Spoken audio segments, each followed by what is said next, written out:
Kent-born Rebecca Walton started a mental health charity only 4 months ago, and they're about to launch a world first, an event live for 24 hours on YouTube. Joining me on the phone is the founder of Minds Like Ours, the very busy Rebecca Walton. Rebecca, you only started this 4 months ago and you've come an incredible way. Why did you decide to start this charity in the first place? There's lots of reasons, really. I think the main one is simply that there isn't enough support groups, not just in Kent, but sort of around the world. And I was really looking for help myself and couldn't find anything. So the next best option was to actually start my own, and that's where it all began, really. What sort of problems have you had that you've needed support that you've not necessarily been able to find? I've had mental health disorders since I was about 15 years old, and when I was younger, it seemed very easy to get the support from schools and doctors and things. But then as I got older, I found it very difficult being an adult in the mental health services and actually just trying to get that support from my GP or from the mental health teams sort of around the county.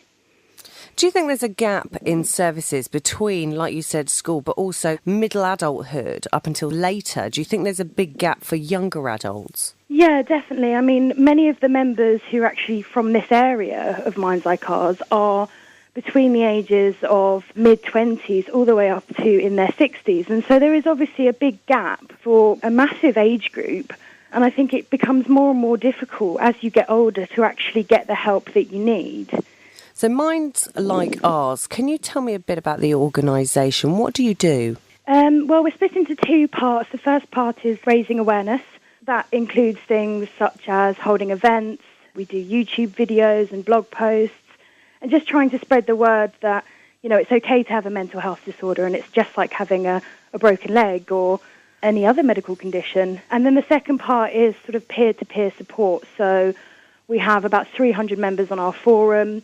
We have secret Facebook groups where people can go and, just pour their heart and soul out and get support from other members. So, yeah, that's the two main areas that we deal with.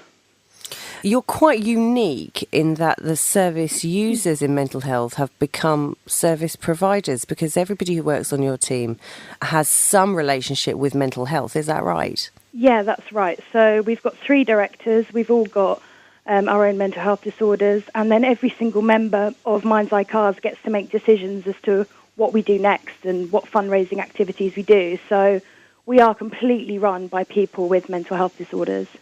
There's been a lot of press surrounding cuts to mental health services. Is that a massive problem, Rebecca, for our community? It's going to be a huge problem, yes. I mean, already the waiting lists for things like cognitive behavioural therapy, I waited 10 months before I got my first therapy session. And at that time I had agoraphobia, so I was completely housebound. It's very difficult. If that's what it was like before the cut, then I can't even begin to imagine what it's going to be like going further on. And do you think there's still a lot of stigma surrounding mental health? I know we have more celebrities coming forward, the likes of Stephen Fry and so on. So that must help to a certain degree. But is there still a large amount of stigma within the community, and especially young people that are still at school, not understanding mental health and the different elements to it and the different conditions within mental health? Are people still frightened? I think so. I think when you hear the words, for example, schizophrenia, then you instantly think, that person could be dangerous. And there's a lot of misconceptions. For example, OCD, a lot of people think that's just a lot of cleaning and washing hands. But the stigma really is that we still don't see it as just any other illness like cancer or diabetes. And it is the same. It is a problem with the brain, just like it may be a problem with a heart or a leg or a liver. So it needs to be seen as something that is just the same as these illnesses and just as important and, needs as much awareness and as much fundraising as possible. And you're on quite a challenge starting at 6 o'clock this evening in your latest fundraising challenge. You're going to be on YouTube for 24 hours. Can you tell me a bit more? Yeah, everyone says, you need to talk about mental health more. And I know Time to Change, you're a massive charity, do the big Time to Talk campaign. So we thought, well, why don't we talk about mental health for 24 hours? And this idea was sort of born about 3 weeks ago, and then we just thought, oh, we'll just do it, and we'll just go for it. And so we've got people from all over the world, because it's used almost like Skype in a way. People from America will be joining us at sort of early hours of the morning, and it means that everyone can get involved and, take part in the whole 24 hours, discussing all the different topics, such as, the cuts in mental health care and the stigma surrounding it. So you're going to be talking about all issues surrounding mental health and conditions themselves, and it's on YouTube. So how do people go about watching what you're doing and getting involved? We've got our Twitter page. We'll be announcing the link just before it starts at about 10 to 6 this evening, and we will also have the stream, hopefully, on the main website itself, so people can actually watch it. They can also ask questions, take part in the quizzes that we're doing to see, how much people do know about mental health. And that's it, really. I mean, there's going to be plenty of ways to get involved, and we've opened up the website so people can, submit their ideas or ask to become a guest on the actual live feeds.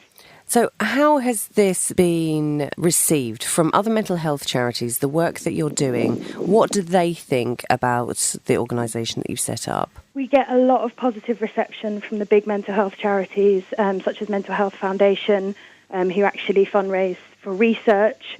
Also people like Time to Change and Mind are all very happy with what we're doing because, we're all fighting for the same cause, and having them supporting us just makes it even easier to push ourselves forward and get into the forefront of mental health and the charities that surround it. Rebecca, thank you so much for joining me. Good luck this evening, and for the next 24 hours. Thank you very much. Thanks, Sarah.